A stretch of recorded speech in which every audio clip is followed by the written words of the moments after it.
Hello, everyone. Welcome to Leathertainment podcast. We have Peter here again. Peter, welcome. We had a great episode about early on in this podcast we started. That was a great success, a lot of fun we discovered together here. And today we have him back in the podcast to discuss the authentication process of luxury brands, the super brands in leather space. He has done quite a bit of that work in his career, and I believe he's gonna give us a lot of insights in this space. Peter, welcome again. If you want Thanks. to quickly introduce yourself, maybe again for people who haven't watched the previous one, with your Sure. experience in the authentication process, just to establish that part. Sure. Um, I'm Peter Nitz. I have my own luxury handbag line called Peter Nitz. But previous to that, starting about 20 years ago, I ran a resale business for luxury goods. So everything like Chanel, Hermes, Gucci, Prada, mainly handbags, but also clothing and everything under the luxury uh, symbol or under the luxury name. And yeah, through that, I was specialized in authenticating because ac actually we had one of the very first online resale luxury shops before the RealReal and all that stuff became popular. And so obviously it's very important to make sure that everything you're selling is authentic. Otherwise, you're going to lose business and get a bad reputation really fast. And authentication was kind of my specialty. That's yeah, that's the core of those businesses. As you said, these are Absolutely, yeah. high ticket items because of the logo on them, and if that's not real, then the whole thing falls apart. So this is why we're having this conversation now. I recently had a less than desirable experience trying to buy one of Hermes Evelyn bags from the platform RealReal, who does that pre-loved luxury goods. So my video project was about inspecting the Evelyn bag made in Togo leather. We did a bunch of search on the platform, and we found one listing that said it was Togo black Hermes Evelyn. So we bought Mhm. that. I made a teaser video, and a lot of the audience caught it. They said, "This is not Togo. It looks like it's Clemens." Well, I'm Mhm. not an Hermes expert. That was the first Hermes bag that I got to review, and I reached out to you. You were confirming the same thing. I got back to RealReal. Hey, what's going on here? I was hoping to get a Togo. Three times on 3 weeks, I tried to get a resolution. It didn't happen, so I had to make a video. 3 hours after the video, the customer service reached back out to me. Head of Coincidentally. authentication, yeah, head of authentication reached out as well, confirming that that was a listing error. The bag was authentic indeed, but the leather was Clemens, not Togo, so they apologized. They Mhm. got the bag for a full refund. So, and when I posted that video, a lot of people seem to have similar experiences in this pre-loved luxury space, authentication, the fakes, or concerns about that authentication piece. That's why I wanted to get your opinion on all this stuff. So, how, like, what do you look at when you're authenticating a bag from these super brand labels? Like, what are the most important factors to be considered? Oof, that is a very difficult answer to, or a difficult question to answer, and that's actually one of the biggest problems in this business of resale is the authentication because from my experience, there's actually very few people that can properly do it because the amount of information that you need to know is so huge.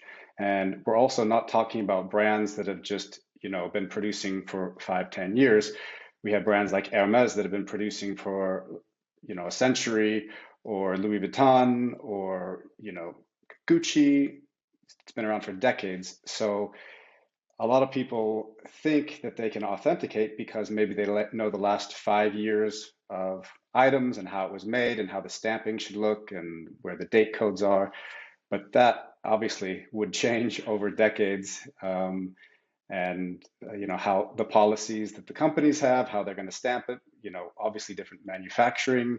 facilities change over the years, so there's so much that goes into it.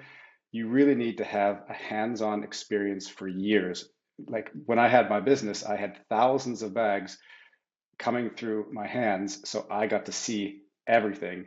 And every time there was something that was a little bit weird, I did research and found out, okay, this is why. It's weird because it's fake, or it's weird because it's 40 years old and during that time they produced like this, etc. So you really need to be able to properly authenticate. You need to have years and years of hands-on experience. Also, So, it's also pretty dangerous, I think, to say you can authenticate like just in general luxury goods. I was specialized in Hermes. Things like Balenciaga, I could give you my opinion whether I think they're real or not, but some things I could easily rule out. But things like that were so easy to fake, and they were so well faked and so massively faked that I wouldn't guarantee authenticity of those things from myself. I would have to find out from someone else, because there are people that are obsessed with Balenciaga and are experts in that, and they can tell you, okay, spring summer 2015, they had these 6 colors, they came in these 2 leathers. This color leather had gunmetal rivets, but the other 2 colors only had brass rivets, and they can tell you exact details. And with that way, they keep a whole database. That way, they can really rule out fakes, because at the quality of like a lot of these Balenciaga motorcycle bags and stuff, they can be easily faked. It's not like an Hermes bag that takes a little bit more effort to make a perfect fake. So um, yeah, so I think you need multiple specialists. They really need to know the area that they're authenticating, and that's really tricky. And I know a lot of these. I can see it just by looking online and having talked to customers and people. That's the big problem with a lot of these reselling platforms, is the authentication. Also eBay. yeah, well, eBay, I don't know. Personally, I wouldn't trust to get a high-end luxury bag for thousands of dollars from eBay. That's my opinion. But, um, you know, specialized platforms like RealReal or similar concepts should really think and establish an operation around this, because that's literally the core of their business. They're selling trust, Hmm. not a leather bag. That money is never about the leather as we inspect all these brands. It's about the logo stamped on it. And as long as Right. it's real, then it's worth the money. Otherwise, Right. it You could could have be the any fake, other. the fake that's like the classic example now is some of the good Hermes bags that are faked are completely saddle stitched, but Hermes isn't completely saddle stitching the bag. So you might have a bag that's even more labor intensive and better made than the real one, but people don't care about that. What they want is the authentic one from Hermes. So yeah, so that's the important thing.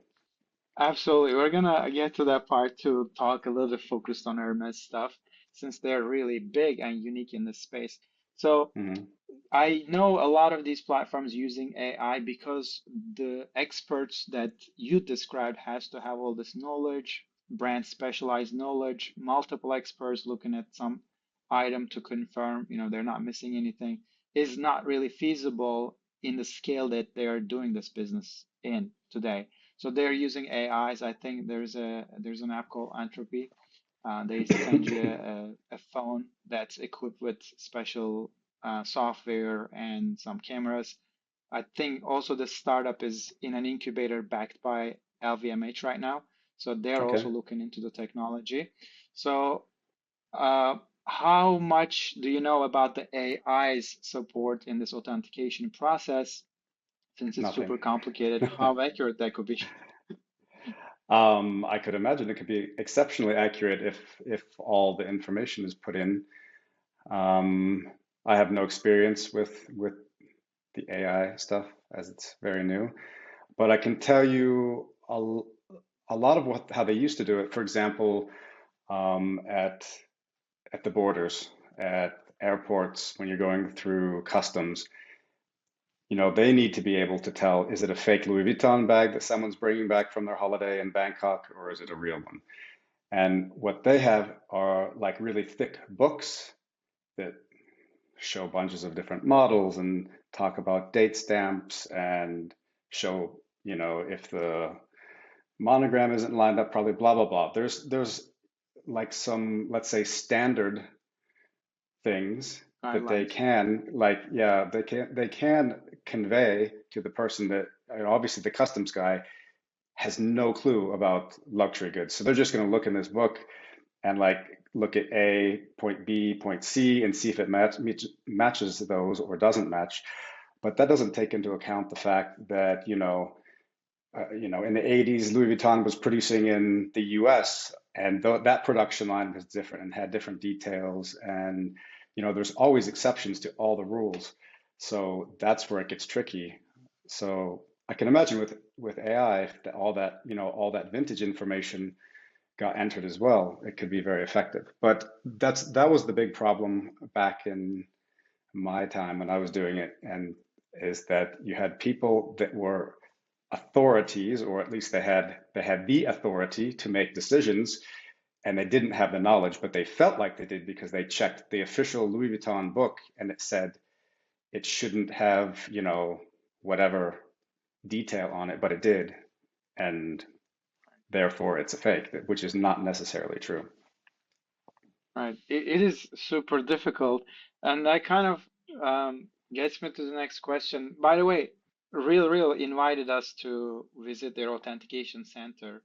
I'm Hmm. gonna go at the end of this month just to see what they're doing. They say they're using an AI plus experts, so they're combining two methodologies. I'm really curious how that works here. So they were kind enough to offer that to inform me on that process. And whatever I see, I will try to reflect it to the audience here too. But again, I don't know much about AI. I know how good it can be in the Chat GPT kind of examples now we're seeing, how advanced things got on that end. But Hmm. as you said, how much of the accurate information fed into it is probably the determinant factor, and how much the makers stick with those standards that brands created at the time of making it, I guess, right? Exactly. Yeah, yeah, exactly. So for the bag like Evelyn, it's a super simple bag, no lining, no support structure. It's Hmm. literally one, two, three pieces of main body parts, some um, covers on the edges and all that stuff. How confidently one can authenticate it? Like even if you're a very like established expert in the Hermes space, how confident can you be authenticating a super simple bag like Evelyn? Let's say 10 years ago, 15 years ago, no problem at all if you're used to it, because you get a feeling for it. The big problem everyone does now, or people always have done, is they go, oh, look, there's the blind stamp. It has this date stamp. Oh, look, it has the little H at the end of the zipper. So those are all things that show it's real. No, not at all. Those are like the very first things a good fake is going to have, Easiest. because everyone's looking for a blind stamp. I mean, I can't tell you in my secondhand business how many authentic Hermes bags we had that were missing the blind stamp or missing the craftsman stamp. Like anything, there's always human error in production, and sometimes the craftsman just forgot to stamp it, whatever. Doesn't mean it's not real, but a lot of people would say, no, it doesn't have the craftsman stamp or doesn't have the date stamp, so it's guaranteed not real. Um, so yeah, there's lots of things like that that are, That can be yeah, missed they, or they, go they, they wrong. can they can be missed, or people are focused on the wrong things. Um, so nowadays the fakes have gotten really, really, really good. In the meantime, there it used to be, you could, especially if you had experience, you could go, okay, this is like a Togo leather, but it's not from, the right tannery. I could, you get a feeling for it, and is it the real leather? Is it not the real leather? And so you could tell from that. In the meantime, nowadays, they're just using the fakers are using leathers from the real tanneries. So you're literally having the exact identical leather that Hermes is using or Louis Vuitton is using, and they're making fakes out of it. So you really have to know at this point, let's just use Hermes bags again, because that was my specialty. You really have to know exactly how it's made. So you can look at like, okay, this part is machine stitched, but on the fake it's saddle stitched, so I know it's not real. Things like that. Right. So that's a great point. Like two things you came up there in my further questions. So how difficult is to replicate these as they have access to the real leathers that Hermes is using? Because to give context, Hermes owns a network of tanneries under HCP, as far as I know, right? Mhm. It's a bunch of different tanneries. They produce Well, leather and they also use leathers that belong to LVMH tanneries and things like that. So it's not they're all selling to each other. It's not like it's just exclusive Hermes tanneries. okay. And I know HCP tanneries sell their leathers outside, Hmm. so Togo's, I believe you can buy it, right? Or can you buy it? And if you did before, Sure. how do you go about it, buying it, Just contact the tannery, and if you can buy 100 square meters, then they'll sell it to you. right? It's just And about minimum quantity. if you're able to buy those leathers that they use the real thing, how difficult it is to replicate them? Like, can you also buy the threads? Can you also buy the accessories from the same places? The big problem if you want to make fakes is the hardware because the materials are the same. So if you buy leathers, it's the same. If you buy the thread, it's the same. Um, the lining leathers, you can buy the same. So where it gets difficult is when you want to have the hardware. Um, and the hardware can be really, really, really good these days, like really, really good. So you have to have like a really, really fine-tuned eye with how the engraving is of the, on the plaque, on the straps of the Birkin and Kelly. That also runs into some complications because the engraving on the logo wasn't always as it is now. It's very thin and crisp now, and there were periods where it was like thicker and not so crisp looking. There's older periods where it was like, you know, embossed on like with with like a metal tool, not engraved in, but really, hand hammered in. So you're going to have variations on that as well. But these are all things, if you're an experienced authenticator, you'll go, okay, it's clearly this is a 60s bag and it has, the hand embossed Hermes logo on the metal plaque. That's fitting. That makes sense. Um, so that checks out. But if you have a new bag or a supposed to be new bag and it has this, then you might start to wonder, that doesn't seem right. But you could also have a vintage bag that has the new style of engraving on it, and that might be because they've sent it in for repair and Hermes has replaced the hardware. So it's just a matter of experience and getting the feel for how things should be and also what possibilities or variations are possible that make sense. I But see. anyway, So getting back to your thing, for the big problem for copying then is, I would say, aside from the hardware, another thing is putting the hardware on. And for the metal pieces that are done, the rivets, it's called perlage, and that's taking a nail, putting it from the back behind the hardware, and then you have a tool, like you clip off the excess and then of the nail and you hammer it around.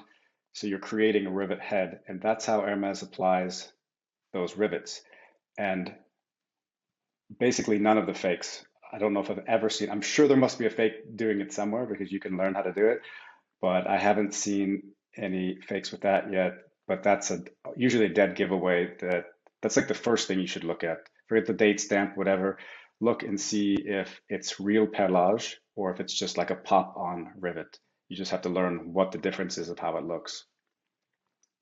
I see. So, well, at least that's reassuring. That's kind of comforting a little bit. There are some things that you can catch stuff because, as you said, you can buy the leather, you can buy threads and all that stuff. Accessories are a little difficult, so uh, that Yeah, makes and it then possible. and then you need to know how it's made. So if you know exactly how a Birkin is made or exactly how a Kelly is made, you know which parts are machine sewn, which parts are saddle stitched, and if you know exactly which is correct where, you can often find those mistakes on fakes. Because I've seen fakes that are completely the whole thing saddle stitched, and you immediately know it's a fake because Like, yeah, Hermes don't do that much work on those bags. right. Okay, and that's another thing, the historical story that is associated with Hermes is, oh, it's all hand stitched. One artisan sits down, the super skilled artisan Mhm. sits down and makes this piece, but probably evolved as they got bigger and bigger. So, um, can a fake bag be better than the real one, better than the brand? In your experience, at least, have you seen these things? I have seen like exceptional fakes. Oftentimes, real ones like real Gucci bags or real Prada bags or whatever, they can be made really, really poorly. And sometimes you have to think, whoa, okay, this really looks like a fake, but actually it's real. So Unfortunately. sometimes in their attempts to make a really good quality fake, it's better quality than the real one, where they're trying to save costs and make it as cheaply as possible. That's true. And since those brands, aside from Hermes, most of them are made in workshop setups, machine stitched, in more of an assembly line operations. Those are a lot easier to copy probably than the Hermes one, which is a little bit more craftsman and complicated Yeah, ways of of course, making it. of course. Yeah, you can just, there's supposedly cases where the factories that are making it just, make a bit extra and sell them on the gray market. I know that that happens because I know someone that used to deal in these gray market goods, that they had a deal where they would get them from the factory and then sell them on the gray market. They weren't official, but I mean, they were the identical thing. They just weren't technically because they weren't produced for the brand. They were produced to Right, be sold to someone else, but it was the identical product. right.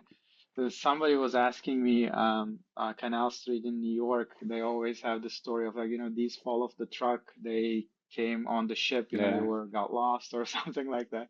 Well, it may or may not be, you never know. So I get that question a lot in the channel. Can you get a fake and compare it to the real one? Which mm, I always respond, I will not. Due to personal principle, I don't want to entertain the idea of fake regardless which brand it is, it's not right to copy their, hard-earned prestige that's invested in that logo. So I don't want right, to entertain that thing. And they're also asking how good a fake can be. Well, a fake can be really good or really bad because there's thousands of people doing these fakes and there's no one moral conduct or decision-making process. So you don't know right. what you're getting, you don't even know where it's coming from. So how to make a general decision on that? But definitely there are exceptionally good ones. I heard some stories where these brands caught some workshops they're making fakes and they were really impressed by the quality. They say, why don't you join the network and produce some for us too in the legal ways? So things happen like that in at least in the stories I heard in Turkey.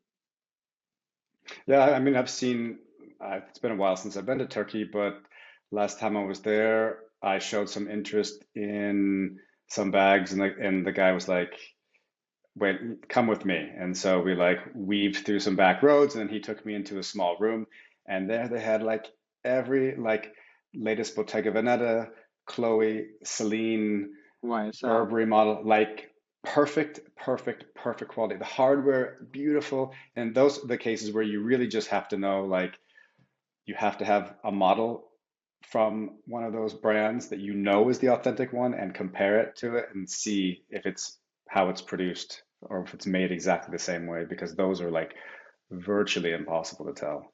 I mean, there's all Yeah. kinds of forums and groups online, and there's lots of information online. So if someone's interested, they can also, really study.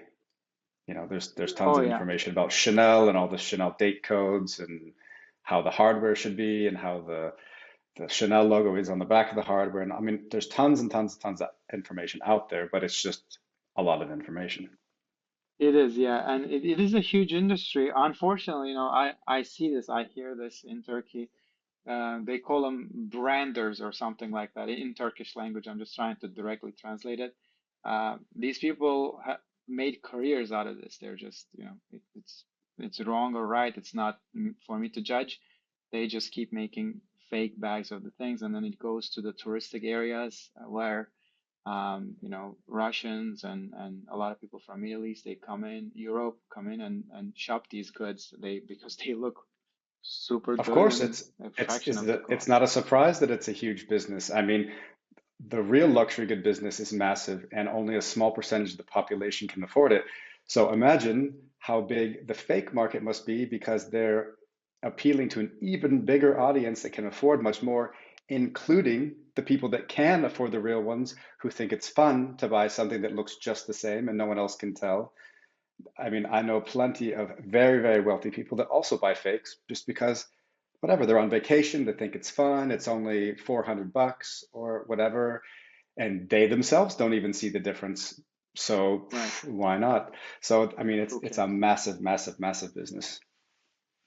It is definitely. And so here's what I'm a little confused. Like these tanneries, I understand why, but I'm a little confused. Why do they sell the same leathers outside to the public? Like if I'm Hermes and I own my tanneries, make my own articles that I use, Hmm. uh, probably I can't stop selling this outside. I can make other articles in my tannery to sell outside because tanneries are massive. I cannot consume all the production of this tannery, even if I'm Hermes maybe. Right. Like, why do they do it? Um, I mean, all these tanneries, let's say, for example, let's say Hermes, let's say Clements leather, okay? They're not getting that from just the one tannery. Yeah, they're producing so many Yeah, bags that they have, a few, at least a couple, if not a few different tanneries that are producing that same article, this Clements article for them, or the same with Epsom. There's so many tanneries out there that do an Epsom even style same leather. for Togo, I think. Yeah, yeah, for sure. All of them. Also, Yeah, like Barania and stuff like that. There were two different French tanneries that were doing, the one was officially called Barania, the other one was called something else, and Hermes was using both of these leathers and under their name or under their company calling it, referring to it as Barania. So I right. mean, there's it's not that one tannery only is the only one that produces that one style of leather. So and they're also selling to, you'll see the same leathers that Hermes uses that Celine will use, Ralph Lauren will use, Gucci will use, whatever. So anyone can buy it. I mean, I don't think if someone from China comes and says, "Hey, we're going to make fake Hermes bags. Can we have 500 square meters of Epsom?" Probably the tannery is going to go, "No, sorry, because we're not going to support that." But if you say, "Yeah, I have my own brand and it's blah blah blah," why would they not sell it to you? It's Right, business. right. So Clearly, if you say it that way, probably they're not going to sell. Um, but there are places, these tanneries has their showrooms and the leathers are available there. You go there, they even tell you there's two types of logo made in two different tanneries. One is about 15 euro a foot, another one is about 8 euro a foot. So like, what's the difference? Well, this tannery makes it slightly better. Both are used by Hermes for different designs and different goods, whichever mhm. one you want. So you can buy those things. It's there. It's on the website though. Also, like it's public information. You can go find the outlets, the showrooms. You can go shop there for your own brand. Yeah, yeah. I think that might be one of the really smart step to take forward, especially if you're gonna employ like AI and tools that can detect this super small ingredients in the recipe. then you automatically know, like, well, this is not our leather because every leather comes to us from the tannery. We should have this in the mix. Right. So I'll look into it further, but he also mentioned that this is more like a secret thing they do that they don't even tell that they're doing this, almost like money printing, Okay. like Federal Reserves. Right. But I don't know, it could be a not real as well. I'm not sure. Um, what's the craziest authentication story in the bags or customers you have had in your store? Hmm. I've got a lot of authentication stories.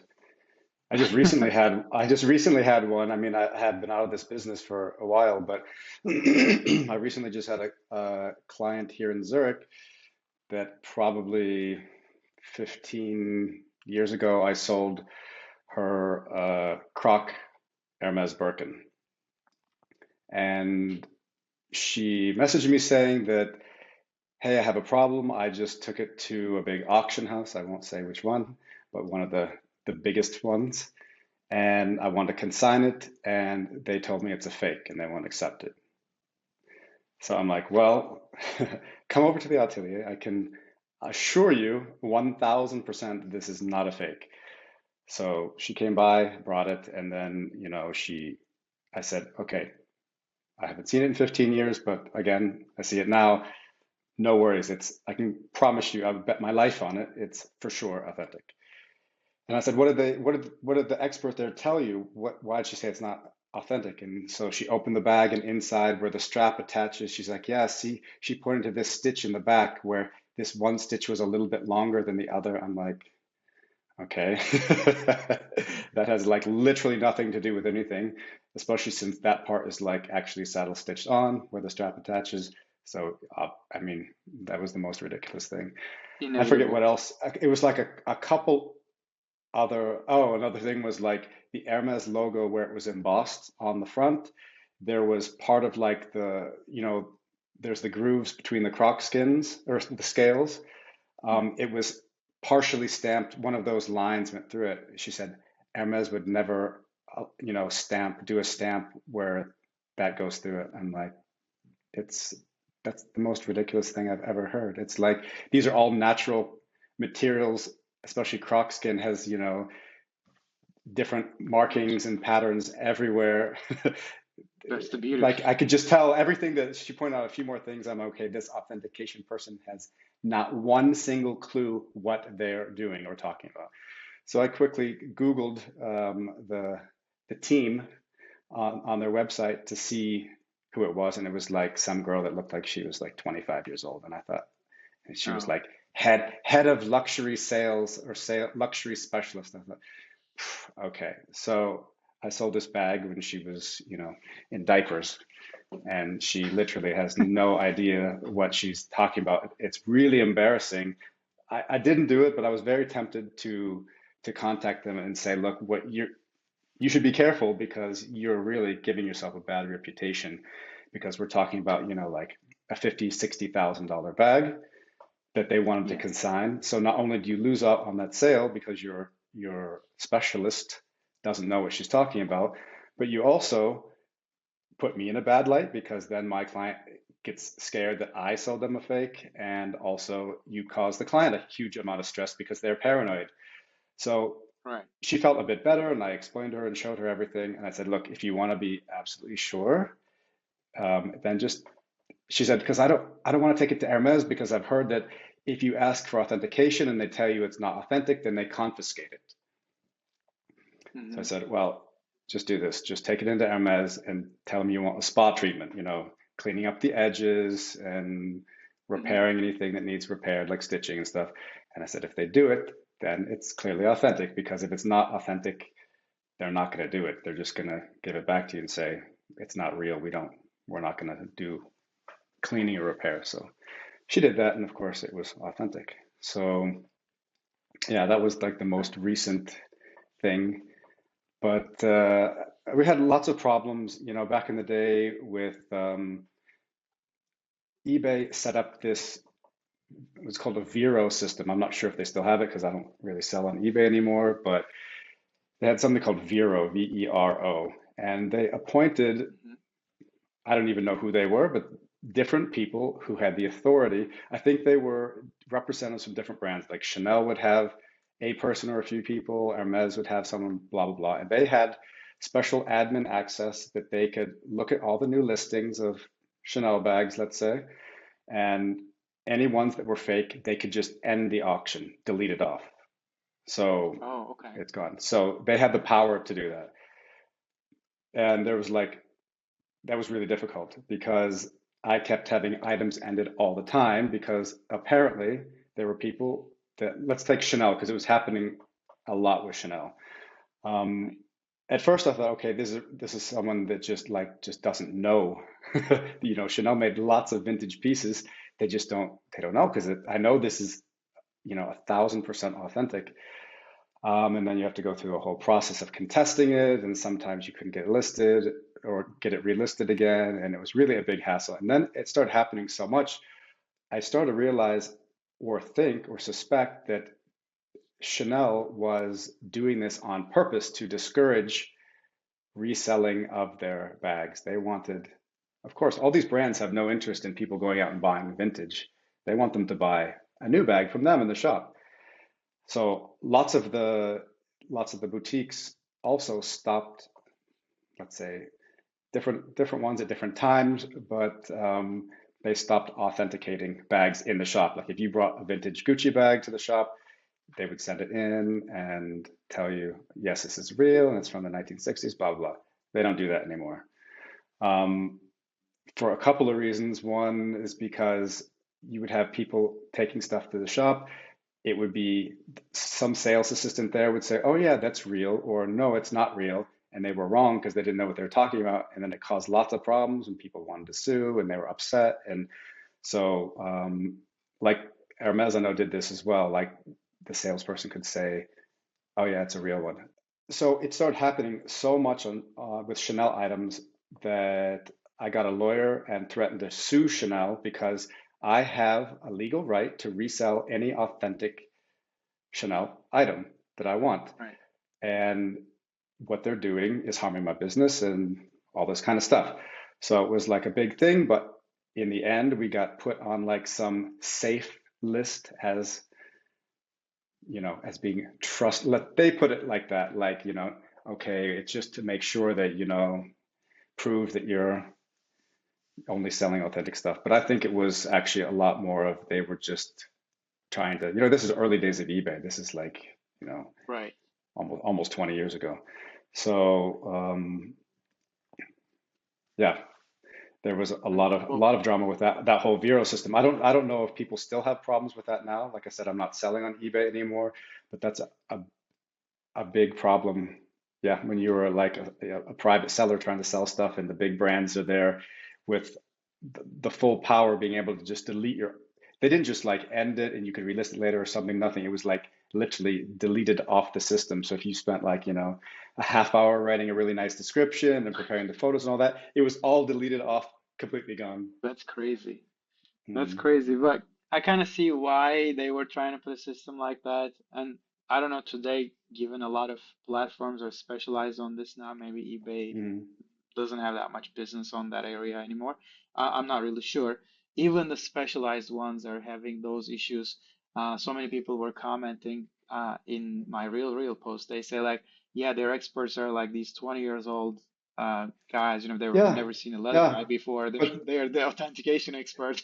Yeah, but literally every time I swear I see so many people that they're like a little fashionista and they're supposedly the luxury expert. And I think just because you like Gucci bags and Chanel bags and your mom gave you some vintage Hermes scarves does not make you an expert in luxury. It's ridiculous. I think that's the big problem with all these authentication services, um, is that they have people that just don't know what they're talking about. Maybe they know the last 5 years of fashion and they can tell you That's whether a Jacquemus bag is authentic or not, but they can't tell you if a 1970s Yves Saint Laurent bag is real or not because they've never even seen something from the 1970s from Saint Laurent. So That's why I'm saying it's a really tricky business, and it seems like you said, it seems like all these luxury experts are like these young kids, and I find that really interesting because it's just impossible to have that experience. That's right.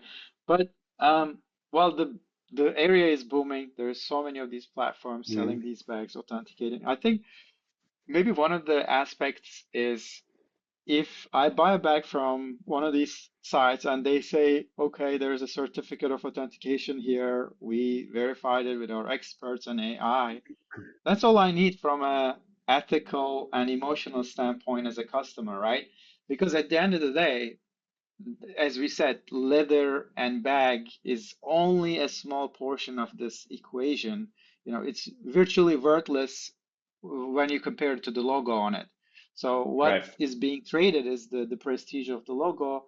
And as long as somebody who has some legitimate business involved says, okay, it's true, from a Mm. customer standpoint, I'm going to carry it around. Like for me, it's good enough. But maybe some people Here's are just going with I that. have a funny story that proves this point exactly. I don't know if you know that Hermes used to allow their craftsmen to make one bag per year for themselves. I don't think they allow this I anymore, didn't know but that.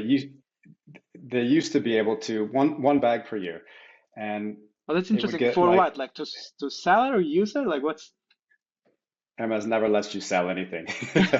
But of course, like as we talked about last time, the salaries for 1800, which caused a lot That's of crazy. drama in the comments. But Yes. if that's your salary and you could make one bag a year that normally sells for, back in that time, like, 6,000, 7,000 euros, of course you're going to sell it. Oh yeah. It's one of those things that if you're around it all the Bonus. time, the mystery or the allure of an Hermes bag, you don't have it because you're the one making them, and you realize, yeah, it's nice, but I'm making it. It's not like, oh my God, this is so crazy. Like the consumer has it. So Right. most of those people would, or they made one for their cousin or their mom or whatever, but tons of them sold them. And what they would do is next to the Hermes logo, it got a little shooting star. That meant it was an employee bag. Like now, if you do a special Oh, order, it has the horseshoe next to it. If it's a custom order, well, the employee made bags had a little shooting star next to it. So oh, I didn't we know that. used to have a lot of these. We used to sell a lot of these shooting star bags from that were made by craftsmen for themselves. So I sold one to a woman here in Zurich, and she had it for a couple of months, loved it, and never even noticed the shooting star, didn't care about it, whatever. Her friend then saw it, the bag one time and told her it was a fake, that no Hermes bag has this. And, one of these people that think they're an expert, so they tell all kinds of stuff. So she brought the bag back and was very upset that we sold her fake. So I explained to her, no, the shooting star means the craftsmen made it for themselves and blah, blah, blah. And then she was like, and I showed her online different ones and stuff like that. So then she was okay. Then she came back the next day and she said, I still want to return it because even though I believe you it's authentic, but I just don't like if anyone else might think it's fake. So it bothered her so much that this one friend who just was, uninformed Yeah. decided it was fake. That ruined the bag for her. So that shows you that it's for some people, it's really all about the prestige of the name and how other people perceive it, and not really about whether it's authentic or not. That's exactly right on point. I think we had a conversation with an author. Actually, one of the books is here, Will Store. Uh, it's gonna come out maybe next week or the week after. And one of his books is The Status Game. It talks about the psychological impact of these games, like what do we do with these logos. So he was saying the people who buy these stuff, it's basically they're buying for the identity. They're buying for uh, a friend in their circle turn their head and then, give them a look. Wow, good for you. That's what makes it worth it. It's never about the Mm, bag. You're buying an identity. It's the same reason people kill themselves as a suicide bomber because they believe in an identity. They create this identity and they want to complete it with everything they do. So these are all different types of games we're playing to prove our status in life. So it's absolutely true. If you believe and if your circle believes it's the real thing and it reflects something about you, that's all it's about. But um, I guess at the end of the day, if you're comfortable with it and if it comes from a legitimate business that says it's true, well, it's true for you. That's all it takes. I think the even I look at it almost like printing money. The paper is worthless. It's just probably a high quality cotton paper, but Okay. we value $100 bill because we trust in the Federal Reserve globally. There is a social agreement that this is worth something. That's why Right. $100 bill is a $100 bill. Otherwise, it's garbage. And same thing for these brands. They built such a reputation for that logo, and whenever they put it on virtually worthless in the second hand, a leather bag, that becomes something, and that's what's being traded on these platforms. Otherwise, you took the logo off and put it on a thrift store, nobody will pay $50 to a bag like that. So Right. I think that's what's going on. And there's these crazy expensive ones. I just heard the stories. There's $400,000 bags in the market. Have you ever seen something like that, or what was the most expensive one you have seen that you were You to mean you mean authenticate? Or you mean Hermes bags or yeah, I guess that's the only brand that goes as high as those numbers. yeah, back in my day of selling with nothing went that high. I mean, that's just recently since the Himalaya bag, I think sold at auction for like 400,000 or something like that. But I mean, like 10, 15 years ago, we were selling, Croc Birkins for like 80,000. That was probably, I think that was probably like the height of, or the highest prices we were selling bags for back then, which was So basically like double what they were. initial investment, right? So Himalayan is another type of crocodile. As to give some context, maybe somebody wouldn't know or understand, I guess, right? It's a It's the special natural, it's the species, it's the natural, it's the croc with the natural markings. right? The On white the with belly of at the browning, belly of the crocodile. Yeah, exactly. right? Unfinished, undyed. So as far as I know, that's one of the most expensive leathers I've ever seen. Is it true? Like, what's the most expensive leather you have seen in this space so far? Well, that the Himalaya thing is marketing. That doesn't cost. If I buy a Himalaya skin or I buy a blue croc skin, there's no difference in the price.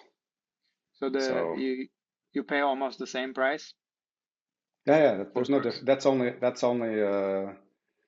That's a demand. People want it because they want the Hermes Himalaya because it's rare and hard to get, but material cost it's the same. I see. I was at one of their outlet stores, HCP in Istanbul. The Himalayan was slightly expensive because of that natural marking. They don't catch it in every animal, so that's kind of like more rare. That's how they explained it to me. I never seen it Yeah, before. some, let's say when you're buying alligator or crocodile skins, there's a number of different kind of finishes you can get. You can get matte, you can get shiny. There's a slight Or price difference Millennium. between those two. Right. Yeah, you can get millennium, you can get, with embossing on it or a camouflage look. There's all kinds, and they vary a little bit in price depending on, you know, if there's more work that goes into it. But it's not like, this one Himalaya skin or this one croc skin is 1,000 and the Himalaya one is 3,000 or something. It's like Yeah, maybe no, it's it wasn't a like that thousand and the difference. other one's a 1,100 or something. It's not Yeah, much. exactly. Exactly. One was like 16 to 20 euros per centimeter. Another one was like 24. So it comes to 1,000 euros a piece maybe for a good sized crocodile. So yeah, in that case, these bags that cost hundreds of thousands. I've seen some in the secondhand market on Fashion File or something. There Hmm. was listings 100, some crocodile Himalayan stuff. Um, how many skins you need to make a Birkin of that sort? Like, of course, it depends on the size of it, but like, how many crocodiles you would need for Um, it? I think I think maybe three. Front, back, the side panels are one split in half. You have the tail for the handle. So I think maybe three, probably. 3, 4 maximum, right? Max four. I Yeah, think that probably yeah, when I'm making that's what bags, it my depends. guess was. Yeah, when I'm making a bag, sometimes if I use skins that are like really, really tight, like fitting the panel, then I'll need one skin more. But if they're a little bit bigger skins, then you have one skin less. It all depends on the model and how it fits. So yeah, that's the most expensive bag. You know, as much as leather goes, Himalayan crocodile today wouldn't set us back more than $4,000, and then the labor would be involved. Let's say it takes about a week to make a bag like that, fully saddle stitched. You know, and we'd be generous, more generous than Hermes. Pay our craftsman 40, $50 an hour. Um, Probably it's going to be, you know, less than $2,000 or euros per the labor, I guess. You know, getting to those numbers. So far, that's how I understand these most expensive bags can run up to in leather labor cost. Of course, whoever makes this wouldn't sell it, you know, for those numbers. That's just Right. the raw cost of it. Um, and as oh, one final question in here, since this authentication and Preloved luxury we're talking, which is huge in demand now. I also get this question: can these bags be viewed as investments for like buying a house, buying gold, or things like that? What do you think about that aspect? People do it. Well, yeah, that's actually a very obviously something I've thought about a lot since I've been in this business for a long time with reselling Hermes bags. And I think the answer is you don't know. Anything that's an almost anything that's an investment it's a risk. You don't know. I mean, you could buy an amazing property and in 20 years that part of town is really bad. It's run down, businesses have left, and then your property is worth nothing anymore, or hardly worth anything. Or you could buy a property in a bad part of town and it becomes good and your thing goes up. It's the same with anything. It's with art. You could buy a piece of art that's from a really amazing artist, but maybe in 20, 30 years, it's not popular. People aren't interested in that art. So, or that artist. So then the price drops and you've lost money. So for anything, it all depends on the demand. As long as the demand is there or increases, then your value is going to go up. As soon as the demand goes down, you're going to lose value. This is something that we always thought about when we were dealing with Birkins and Hermes bags. Oftentimes they were brand new, straight from boutique or whatever, and selling them for a markup. You know, of course, I knew like the whole network of dealers in the entire world that was doing this because you'd often ask them, you know, hey, I need a pink 30 croc for this client. Do you have something stock, whatever? So doing that for years, we wondered when is this going to end? Because at some point we thought, you know, like every it bag has a cycle that it runs. Like the Balenciaga motorcycle bag lasted a really, really long time, but at some point it goes away. So there's, you know, any number of it bags last a few years and then suddenly no one wants them anymore. I mean, we had stuff like, you know, the Chloe, I forget what they were called, Silverado. They did all these in snakeskin and we were selling them for crazy prices and everyone had to have them. Now you literally cannot give those bags away. No one wants it. So you basically got to wait until maybe they become popular again, and the value goes up. So we were always wondering, like, when is this going to happen with Birkins? Because I knew one dealer, she had millions of dollars of stock of Birkins, and she was always wondering, like, you know, when do I jump off this roller coaster before it starts going downhill? Because I have such a massive amount of inventory. So yeah, the answer to that is as long as there's a demand, it's going to go up. But I mean, let's take watches for example. You have something like really popular models right now. Let's say like the Royal Oak. What happens? Everyone's paying like above retail to get these, and there's huge demand. What happens if in 15, 20 years that's totally not what's in fashion. People don't want a watch that looks like that. Is it going to have a value? Some value, yeah, but it's for sure going to drop because there's no one there to buy it.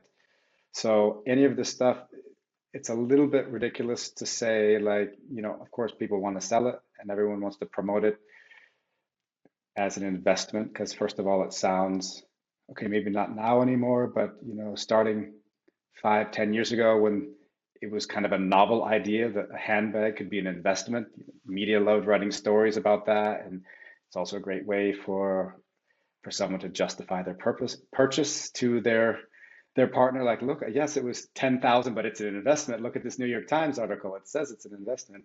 So people like to believe that, of course, and so far it has proven to be that. But who knows how long that lasts? And also, That's even different things. Like, for example, 10 years ago, everyone wanted size 40 centimeter Birkin bags, and we sold them so well. Now you almost can't give a 40 centimeter away. No one wants it. So if you bought all your Birkins at that time and thought you were doing a great investment, well, it's not the best investment. So you better hang on to it. Maybe the big ones come back in fashion again. Right now, everyone wants, the Mini Kelly, which costs, I don't know, like 7,000 euros new or something, but is selling for 20 to 30 on the resale market. But that's not going to last forever as well. It's going to be 10 years, and then everyone wants a different size, and no one cares about the little ones anymore. So all that kind of stuff has cycles. So I mean, if you have, it's for sure better than lots of other things to spend your money on. But if you've got a limited amount of money and you're looking for a good investment, I wouldn't suggest buying luxury goods. yeah, that's good answer. Yeah, Unless I you're definitely like can. dealing it in, it's short term, you're making short term speculations and you think, hey, I can buy this at the shop and I know I can, sell it for double my money a month later, whatever, that's fine. But if you think it's, yeah, I'm gonna hang on to this because my daughter or my son can sell it and it'll be worth 5 times as much because of a great investment, well, probably not, because at some point, Probably at not. some point, people aren't going to want a Birkin anymore or a Kelly anymore, or it's just everything has these cycles. So, That's right. That's right. Yeah, that's what I believe as well. It could be a hit or miss, and with the popularity of this pre-loved goods, I think like Chanel, a lot of brands are increasing prices.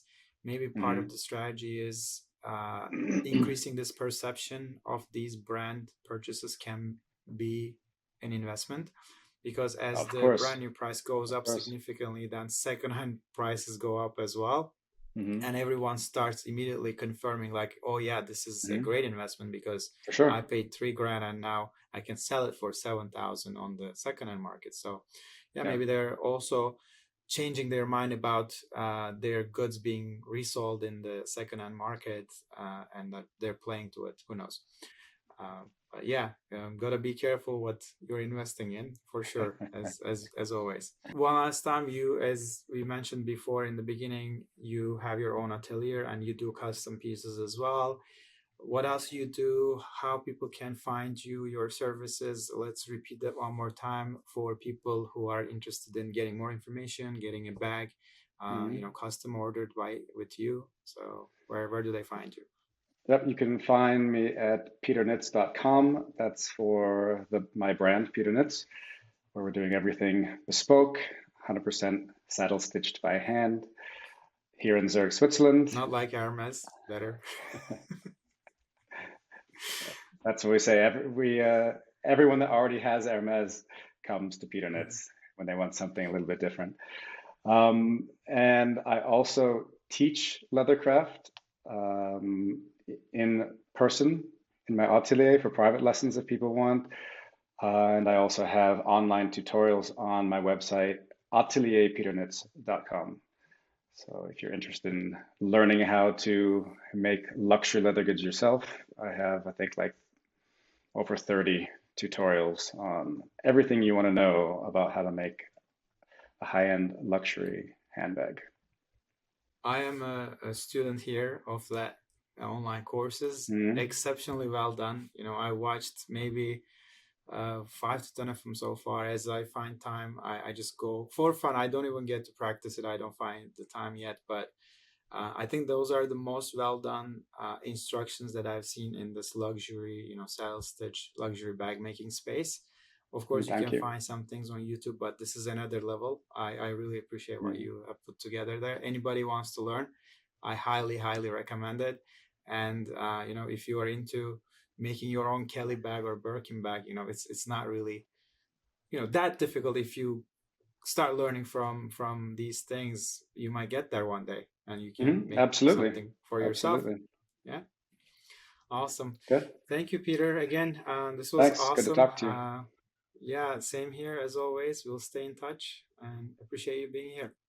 All right. Talk soon.